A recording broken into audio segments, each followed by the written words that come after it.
Good evening to all of you. We'll discuss about some concepts of a span of control.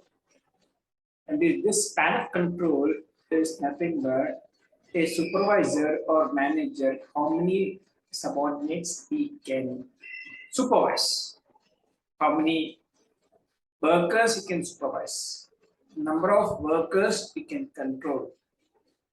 That is nothing but span of control. Here in this diagram, we have and the supervisor 5 subordinates, 5 workers. Number of workers a supervisor can control or manage is 5. This is called the span of control.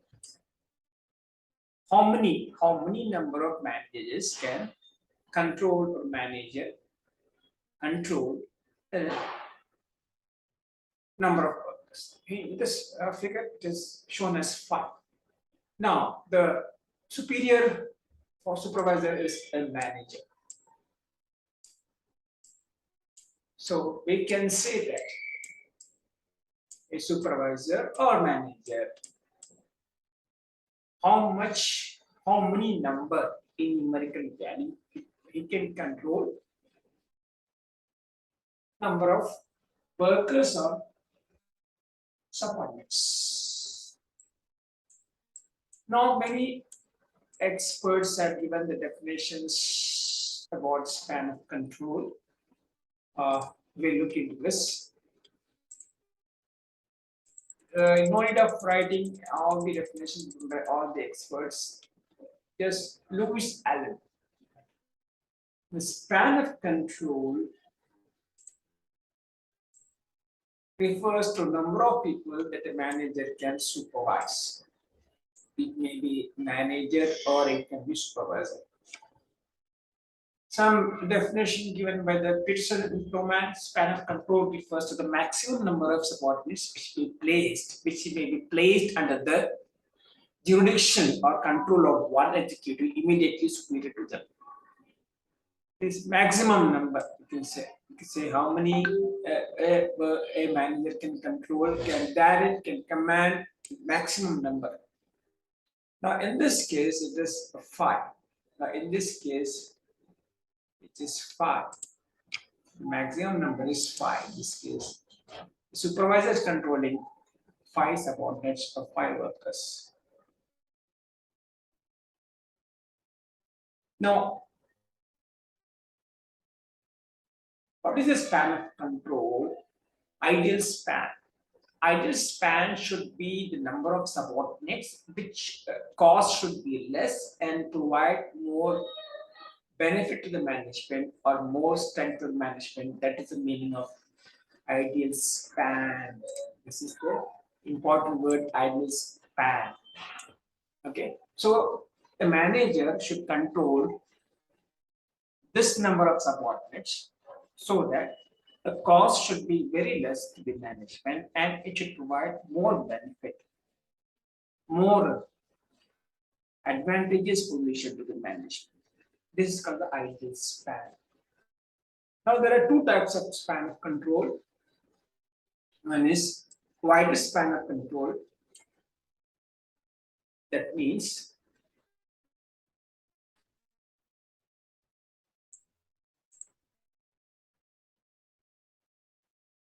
a manager or supervisor can supervise or control effectively a large number of persons at a time. That's called wide span of control. And because of this, the span of control is very wide, or we can say it is also called shorter span of control.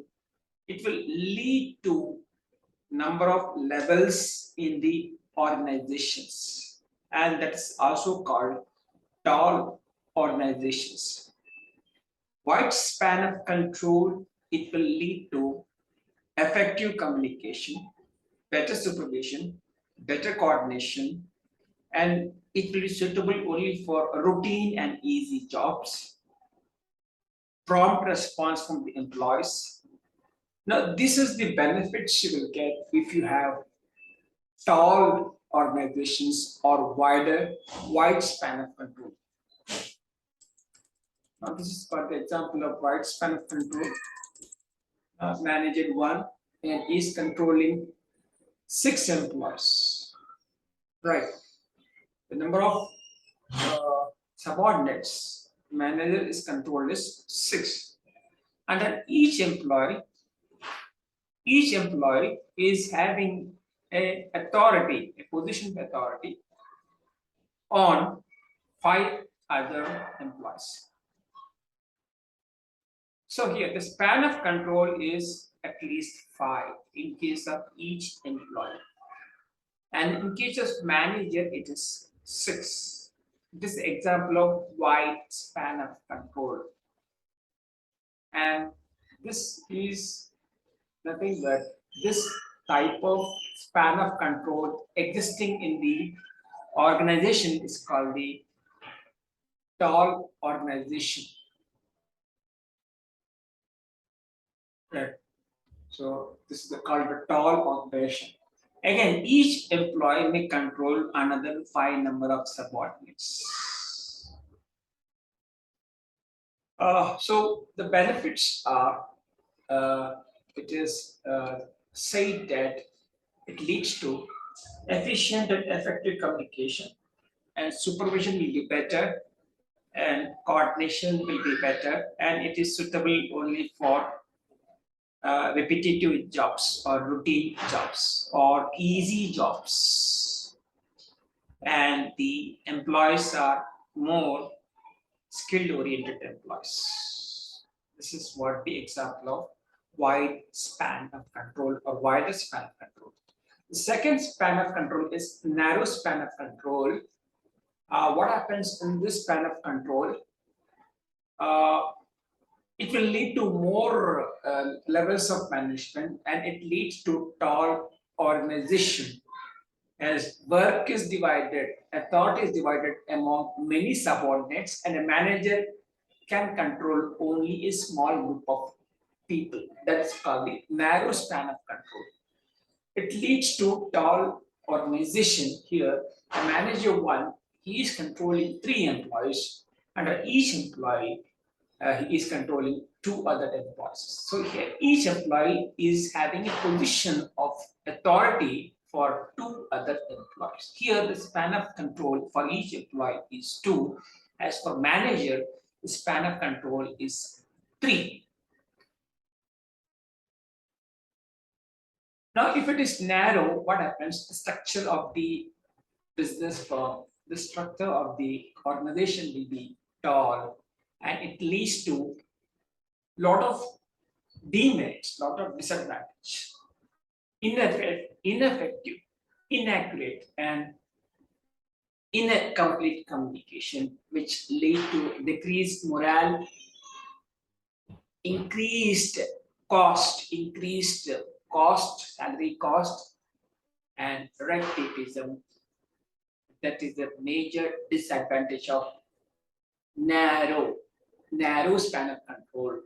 And this span of control, the organization becomes tall, structure will be tall. Because of this, it leads to inefficient, ineffective communication, and which leads to decreased motivation level will decrease. These are the 2 types of span of control: wider span of control, narrow span of control. What are the factors affecting span of control? Or span of control depends on what factors? The first, ability of subordinates.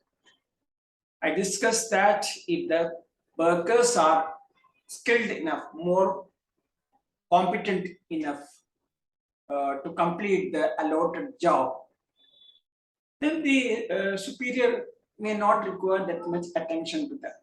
So he can supervise more number of workers. But if the subordinates are less skillful, less competent, the manager has to devote more time for more supervision, and span of control will be narrow. The second point, degree of delegation. Suppose a manager who would like to take decisions, and he had to take decisions, he had to keep his decision making authority with himself, then he can supervise only a small number of subordinates.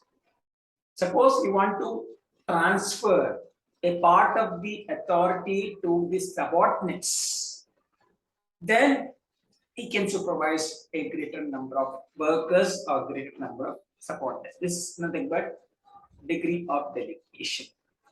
The third point is capability of the supervisor. Whenever the manager is competent enough, he can, or supervisor is competent enough, he can easily manage, easily control a large number of employees. But if it is not competent, then his control will be narrow.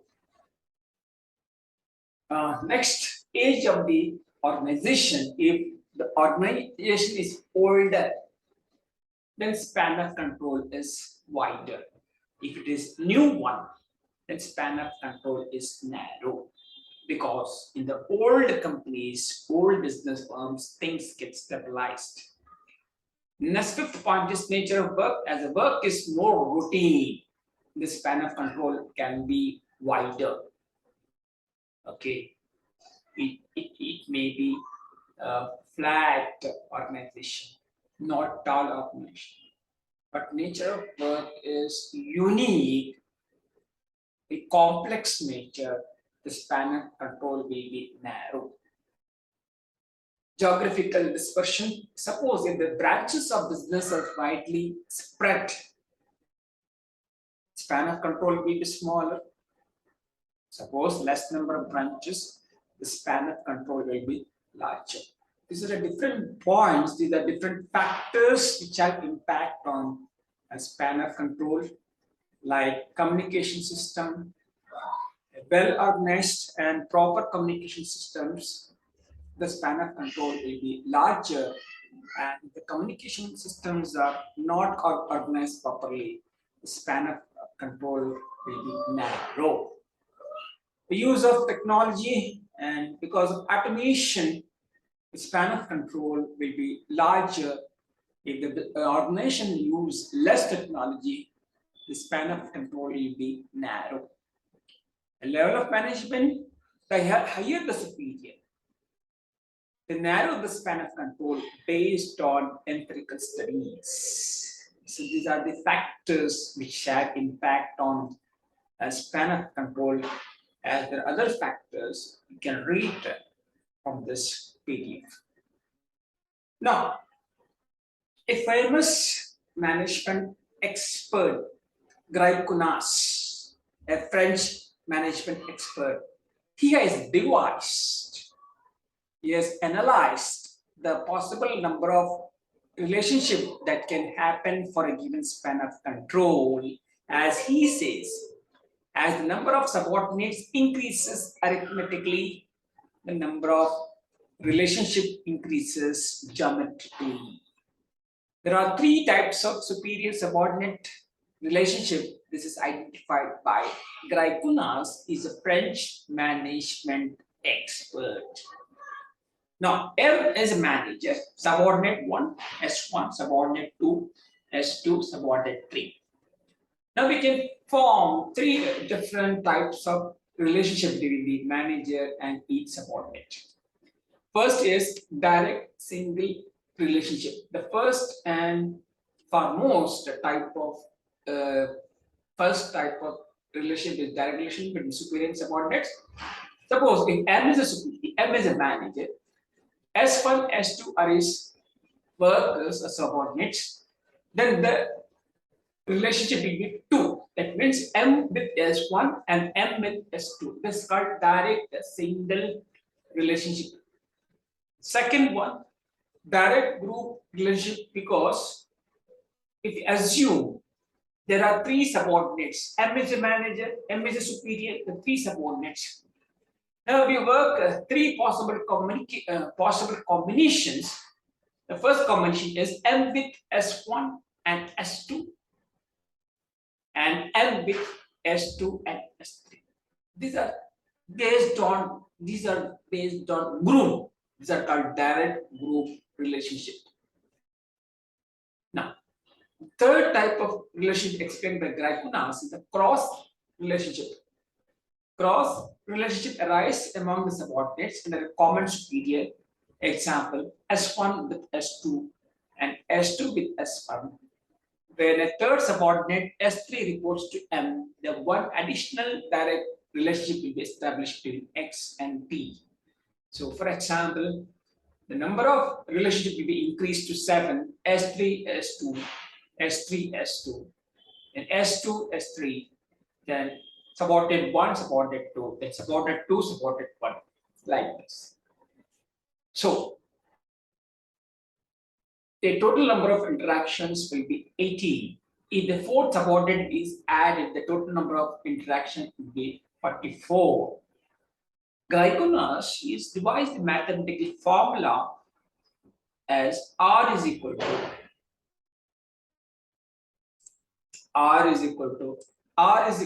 total number of relationship, okay, and number of subordinates reporting directly to the superior, 2 to the power of n by 2 plus n minus 1, or R is equal to n, open the brackets, 2 to the power n minus 1 plus n minus 1. N means the number of subordinates. Suppose number of subordinates is 3. So find out the total number of relationship is 18. If it is 4, 44. Similarly, we can calculate the number of relationships based on the formula devised by Greichmas. Now, this is what we call these how to determine the span of control, how to identify the span of control. This was formula given by the French expert. Now, similarly,